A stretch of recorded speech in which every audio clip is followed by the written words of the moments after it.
4월 4일 헌재의 선고는 정치가 회복할 마지막 기회.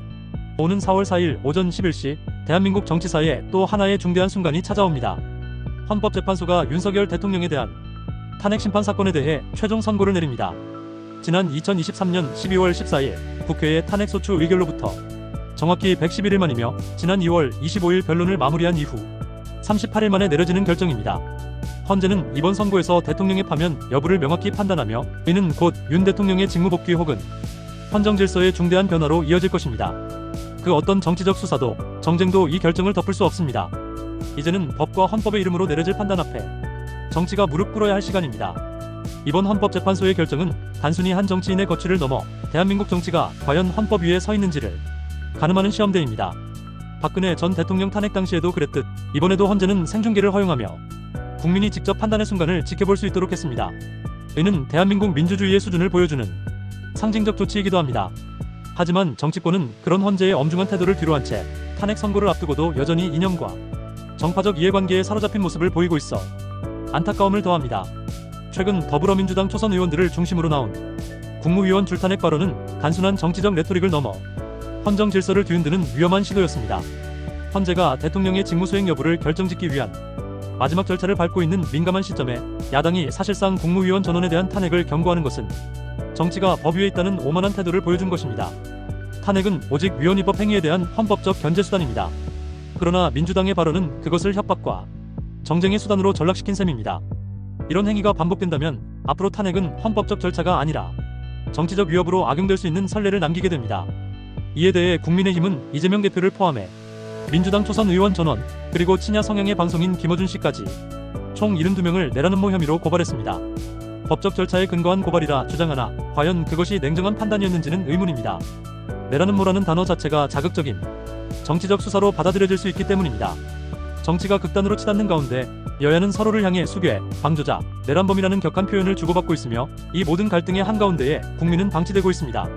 김우영 민주당 의원은 우리도 그 이상의 대응을 할 준비가 되어 있다고 발언하며 여야 갈등의 강도를 더욱 키웠습니다.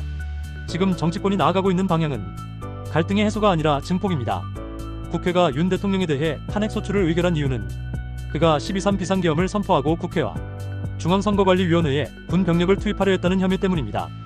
국회는 이 과정에서 헌법과 법률을 위반했다고 주장하고 있으나 윤 대통령 측은 이에 대해 전면 부인하고 있습니다. 대통령 측은 계엄은 단순한 경고성 검토였으며 실제 선포 유지 해제 과정 모두가 적법했고 정치인 체포나 의원 강제 연행 같은 지시는 없었다고 밝혔습니다. 헌법재판소는 이러한 주장을 양측으로부터 11차례의 변론을 통해 충분히 청취했고 그 뒤 수차례 평의를 거쳐 현재 결론을 준비 중입니다. 탄핵이 인용될 경우 윤석열 대통령은 즉시 파면되며 헌정사상 두 번째 대통령 탄핵이라는 역사적 사건이 됩니다. 반대로 기각 또는 각하될 경우 대통령은 곧바로 직무에 복귀합니다. 이 중대한 결정을 위해 필요한 것은 현직 재판관 8명 중 6명 이상의 찬성입니다. 어느 방향이든 헌재의 결정은 무겁고 그 무게만큼 정치권과 국민 모두는 이를 겸허히 수용해야 할 의무가 있습니다. 그럼에도 여전히 일부 정치권 인사들은 헌재의 결정 이후를 상정하고 플랜 A, 플랜 B, 플랜 C를 언급하며 여지를 남기고 있습니다. 이처럼 정치가 판결 이후에도 전국 혼란을 기정사실화하고 있는 모습은 민주주의의 기본 원칙인 법치주의에 정면으로 반하는 것입니다. 판결은 결과 그 자체로 마침표여야지 또 다른 정쟁의 불씨가 되어선 안 됩니다. 지금 정치권이 해야 할 일은 단 하나입니다. 4월 4일 헌법재판소의 선고를 있는 그대로 받아들이고 정치 본연의 역할로 돌아가는 것입니다. 탄핵심판은 헌법이 허용한 절차이며 그 절차의 끝은 헌재의 선고입니다. 그리고 그 결정 앞에 여야 모두는 결과가 어떻든 정치적 승패로 받아들여서는 안 됩니다. 이 사안을 정치의 승패로 바라보는 순간 국민은 또다시 정쟁의 볼모가 되고 정치에 대한 신뢰는 더욱 멀어지게 됩니다. 이번 헌재의 선고는 한국 정치가 헌법 위에 설 수 있는지 다시금 정상 궤도로 복귀할 수 있는지를 확인하는 마지막 기회입니다. 윤석열 대통령의 거취에 대한 판단이 법의 이름으로 선포되는 그 순간 정치권은 오직 국민을 바라보아야 하며 헌재의 결정을 존중하는 것으로 성숙한 민주주의의 책임을 다해야 할 것입니다. 이제는 모든 정쟁을 멈추고 헌재의 선고를 국론 분열이 아닌 통합의 기회로 삼아야 합니다.